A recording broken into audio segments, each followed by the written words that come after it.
Okay, Mormons, I'll play nice on this video, only to point out that the Book of Mormon has been neglected by you. Why? Because the Book of Mormon warned us of Trump. It warned us of the plot to destroy America, to shut down the government, to establish a king over the land. And so we start with the beginning. You guys know that it's claimed that it's Jews? No, not Jews from Jerusalem. Those of the tribes of Ephraim and Manasseh. Joseph, not Judah. These are not Jews in America. These are Josephites. So Mormons missed that right away. All right, so we have Nephi, or Lehi, and his son Nephi, but it's Laban who's the oldest. Laban, Lemuel, Sam, Nephi. And that's the order. And so they don't tell you that Laman, being the eldest, is the birthright blessing son.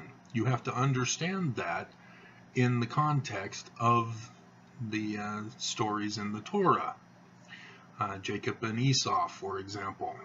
They were twins. Esau came out first. Then you have the birthright and blessing that Jacob usurps, Jacob meaning usurper, from Esau. And so Laman is right in his argument that he is to be the leader of the tribe.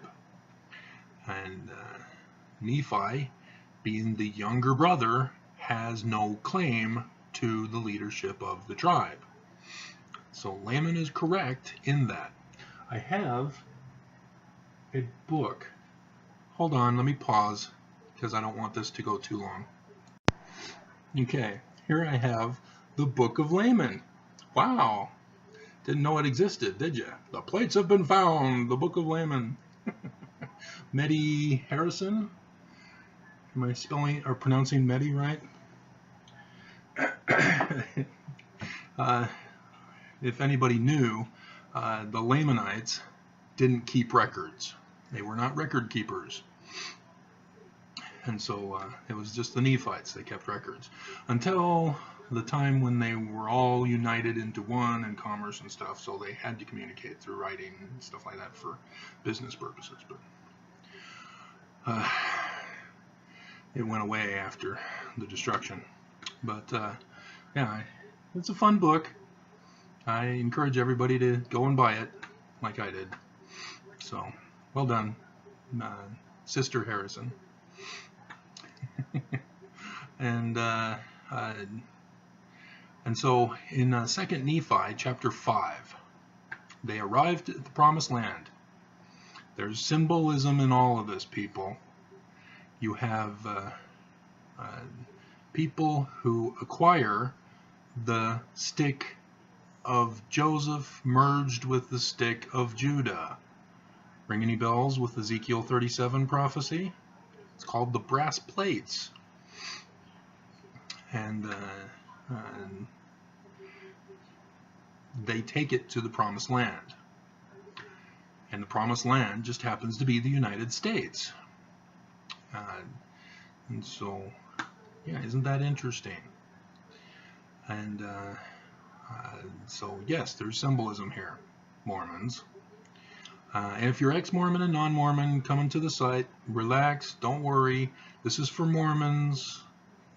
Look at my other videos, you'll understand what I'm doing here.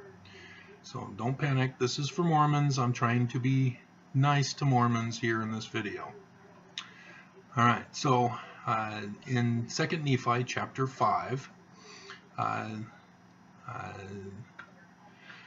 let's see, Nephi is crying much, praying unto the Lord because of the anger of my brethren.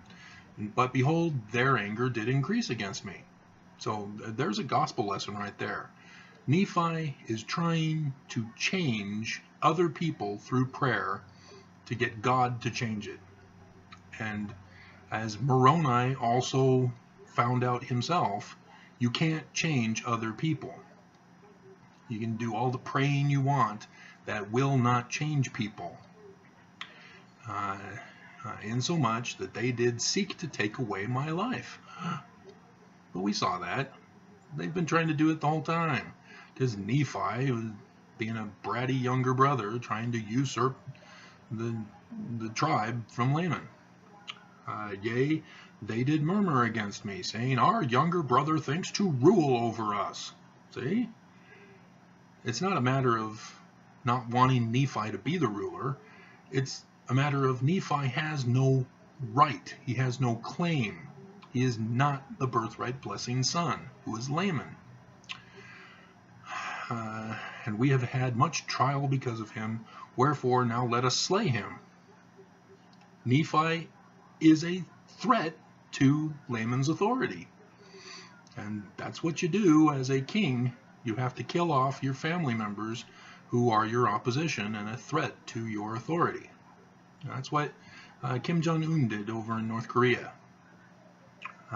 His uncle and others were threatening his reign as the new god of Korea. And that's what the people think of him as a god, just like the pharaohs of Egypt. So that's where all that comes from. And you know, if Kim Jong-un did nothing, that would minimize his power and authority in the eyes of the people, and he could be subjected to being murdered, so that a family member can take over the throne in place of him. So yeah, he has no choice but to kill off the opposers. That's why you don't have kings. But we'll get to that in the Book of Mormon. And so, for behold, we will not have him to be our ruler, for it belongs unto us who are his elder brethren to rule over this people. That's the birthright blessing right. That's what it's all about. Okay, and so he's not going to write everything. And so here we go. Verse 5, and it came to pass that the Lord did warn me that I, Nephi, should depart from them and flee into the wilderness, and all those who would go with me. Sort of sounds like Brigham Young, doesn't it? But not quite.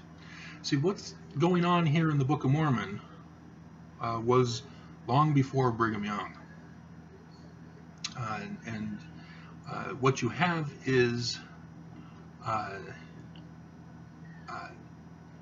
two groups of people in the United States, symbolically, who arrive in the Promised Land, and they're Native American Indians, according to the story. And the Nephites are white, the Lamanites turn black. And so if you don't understand the context of early 1800s, when blacks and Native American Indians were not considered human, they had no rights under the new government of the United States. And businesses lobbied the government to exterminate the Native American Indians, pushing them westward, killing them as they went, enslaving the blacks to do their building up of America. That is the mindset of America at this time. And here, the Book of Mormon's coming forward saying, hey, the ancient American inhabitants came from the house of Israel. And the reason why the Native American Indians are darker skinned than us white folk from Europe is because they turned black here in America. So as much as some people, even Brigham Young, use the Book of Mormon to justify racism or claim that the church is racist, that's not the intention with the Book of Mormon. It is a warning to the United States about a division in the United States of two parties, groups, that will rule over the land. And see where I'm going with this? He is starting to catch on what's going on. And so Nephi then flees into the wilderness. Sounds very much like the Egyptian prophecy of Horus, doesn't it? As Set murders Osiris, usurps the throne, and Isis flees with her unborn child into the wilderness. And then, so, there you go, people. There's the symbolism. All right, so, and that's where they separate. Now, they had kings initially. Nephites had kings, Lamanites had kings. And of course, they called them after Nephi and Laman. So the Lamanite kings were named Laman the first, Laman the second, Laman the third, etc. But they didn't have the first and second, they just called them Laman. Excuse me. And then Nephites, same way. And then comes King Mosiah. And let me, let's see.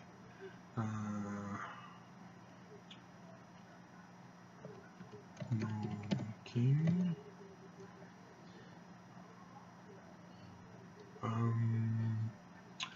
Need to find the passage because I have to find the key words. That's the tricky part of this, is you got to remember the key words in the passage. Remove. Nope.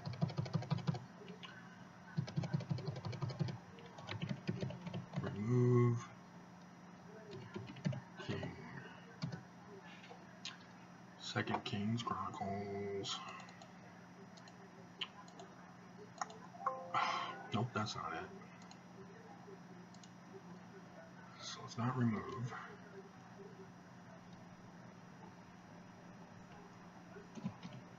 Unjust king. Nope. Corrupt. No, I don't think it's corrupt.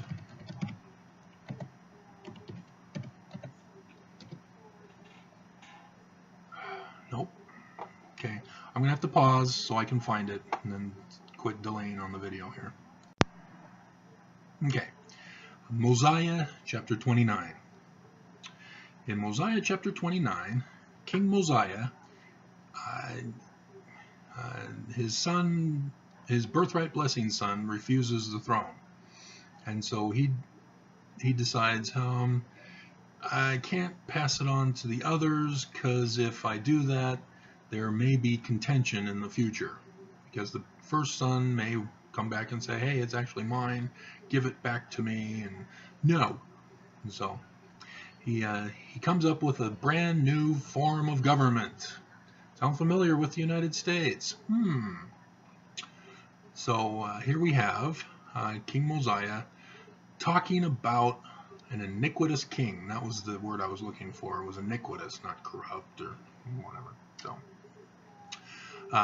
in verse 21, and now behold, I say unto you, ye cannot dethrone an iniquitous king, save it be through much contention and the shedding of much blood. Isn't that interesting? Aren't we seeing that today with Trump? Much contention and children dying at the border. The poor dying. For behold, he has his friends in iniquity. And he keepeth his guards about him, and he teareth up the laws of those who have reigned in righteousness before him. And he trampleth under his feet the commandments of God.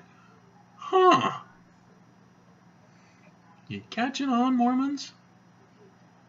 And he enacteth laws, and sendeth them forth among his people, yea, laws after the manner of his own wickedness. And whosoever doth not obey his laws, he causeth to be destroyed. And whosoever doth rebel against him, he will send his armies against them to war. And if he can, he will destroy them. And thus an unrighteous king doth pervert the ways of all righteousness. And now behold, I say unto you, it is not expedient that such abomination should come upon you.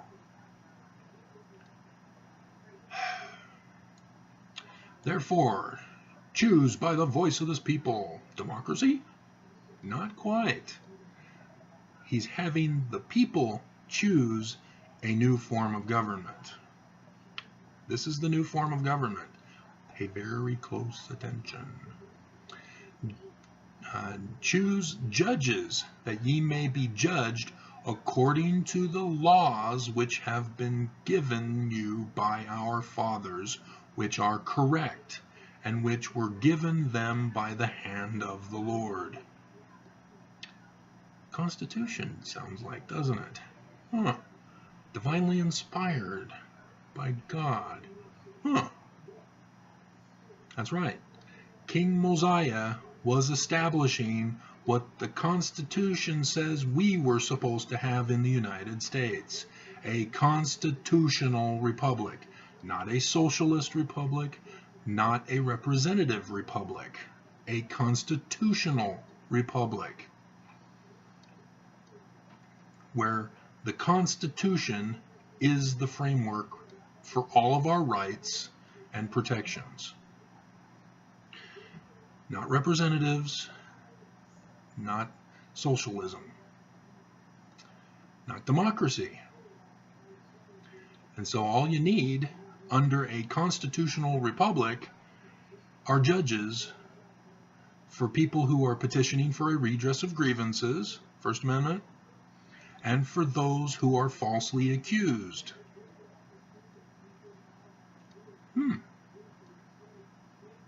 Wouldn't that be a nice society to live in? Alright, so here's the reason why you can't have democracy as a government. Now it is not common that the voice of the people desireth anything contrary to that which is right, but it is common for the lesser part of the people to desire that which is not right. Therefore this shall ye observe and make it your law, to do the business of the people. Okay, it doesn't say it here, it says it elsewhere in the Book of Mormon, that the voice of the people, majority, chose the wrong. And so that's why you can't have democracy. Alright. Oh, yeah, here it is. If the time comes that the voice of the people doth choose iniquity, then is the time that the judgments of God will come upon you. Yea, then is the time he will visit you with great destruction, even as hitherto visited the land. There. So, yeah, that's why you don't have democracy. Okay, so, and it's not God that does it. Let's see if I can find it real quick.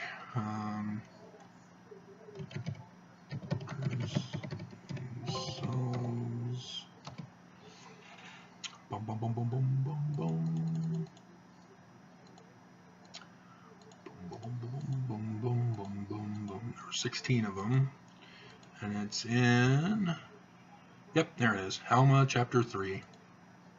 Okay, the Amlicites, they were Nephites, led by Amlici, and he rebelled and left the Nephites and joined the Lamanites. And then story about him rising up to power in the Lamanites and taking them over. Fun stuff in there. But they marked themselves in their foreheads. Wait, John the Revelator talks about mark in the forehead. Nevertheless, they had come out in open rebellion against God. Therefore, it was expedient that the curse, the mark, should fall upon them. Now I would that ye should see that they brought upon themselves the curse. Even so doth every man who is cursed bring upon himself his own condemnation. So when we're going to talk about Mosiah, and he's warning that the voice of the people choose wickedness, they will be destroyed by God. It's not really God, it's the people, because consequences follow our bad choices.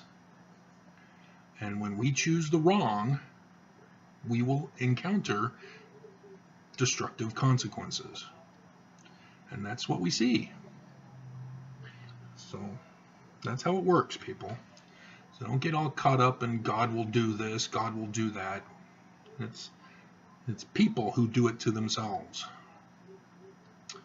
All right, so like the Dust Bowl in the prairies of the United States. God didn't do that. It was people. They poorly treated the land with their farming and caused the drought that created the Dust Bowl. That's the destruction of God for not treating the land properly. So, yeah, if you're going to pollute the land, the water, the air, the consequences will be destruction. It's that simple. It's not God doing it. It's the evils of men. Okay. And so, let's go to the Kingmen. Kingmen? Or is it one word? Kingmen. Yep. Oh. Kingmen. No. Kingmen. It's 400. Moroni. Okay, there we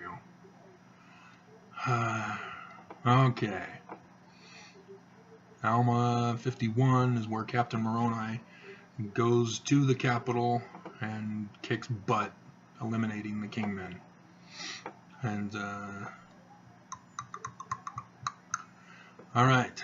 And it came to pass that he sent a petition with the voice of the people unto the governor of the land, desiring that he should read it and give him, Moroni, power to compel those dissenters to defend their country or to put them to death. They were attacked by the Lamanites because the Kingmen wanted to put a king on the throne. And in that process, the Lamanites came to destroy them. And so that's what we are in threat of right now. With a king on the throne, we are vulnerable if we keep focusing on all Trump's little distractions. And we have threats from China and from Russia and from North Korea and from Saudi Arabia and Iran. And so, yeah, this is what we're faced with, people. The Book of Mormon was warning us. And these kingmen thought that they could rise up and take over the government and establish a king again, when they knew very well that you can't have a king, it'll destroy you. And so Moroni was out fighting the Lamanites and wasn't getting support. Alright, and so now let's go to Gadianton. Gadianton, I know Gadianton. Good. And Helaman. That's where he begins. Helaman chapter 2, verse 4. We're still doing okay.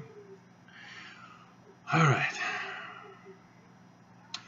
For behold, Kishkumen, in verse 3 is where I'm starting, who had murdered Pehoran. Pehoran was the chief judge. Did America have an executive murdered? Huh. Somewhere in Dallas, I think, wasn't it? Huh. You mean the Book of Mormon was warning that a president of the United States would be assassinated? Huh. All right. For there was one Gadianton in verse 4 who was exceedingly expert in many words, and also in his craft, business, to carry out secret works of murder. He was an assassin. And of robbery. Therefore he became the leader of the band of Kishkumen. Huh. Therefore he did flatter them, and also Kishkumen, that if they would place him in the judgment seat, he would grant unto those who belonged to his band that they should remove the sanctions from Russia. Are you not making the connection, people? He would grant that they should be placed in power and authority among the people. Therefore Kishkumen sought to destroy Helaman. And it came to pass that he went forth towards the judgment seat to destroy Helaman. Behold, one of the servants of Helaman, having been out by night, rose up and said, "We will not be investigating Hillary Clinton. We are investigating Trump." Oh, wait, no, that's not what it says here. But yeah, in here, they thwart the plans to murder Helaman. We didn't do so good in the United States, did we?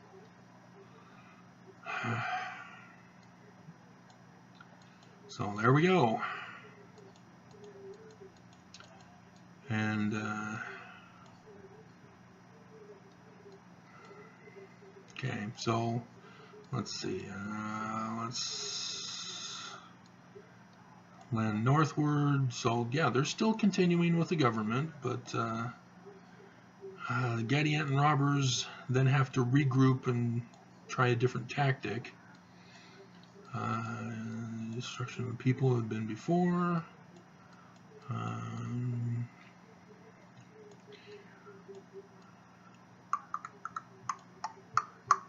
All right. And it came to pass in the 49th year of the reign of the judges, there was continual peace established in all the land, all save it were the secret combinations which Gadianton the robber had established in the more settled parts of the land, which were at the time not known unto those who were at the head of government. Therefore they were not destroyed out of the land. Infiltration. That's the process. They tried to assassinate. It failed. So then they had to secretly infiltrate society. Then they became prominent in society and had positions of leadership in society and rose up in leadership until they took over the government. So they couldn't do it by force, so they did it secretly through that infiltration process. This is the warning for us.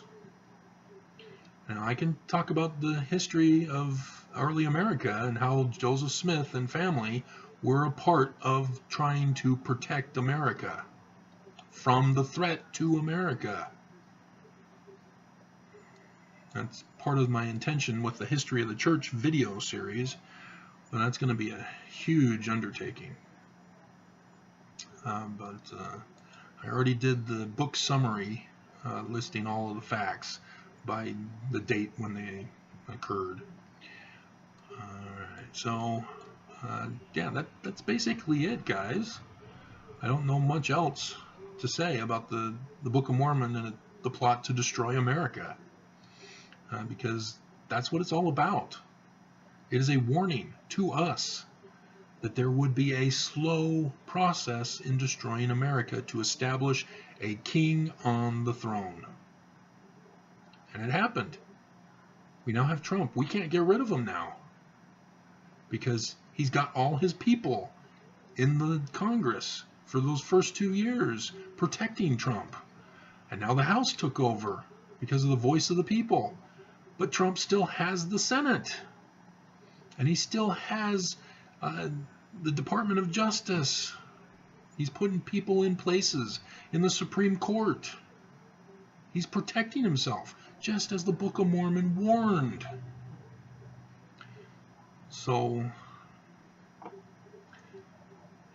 yeah, Mormons, you can call this a prophecy or a symbol or a parallel, you know, a likening of the scriptures. But this is exactly the threat that began way back at the founding of our nation. And it's now come to pass.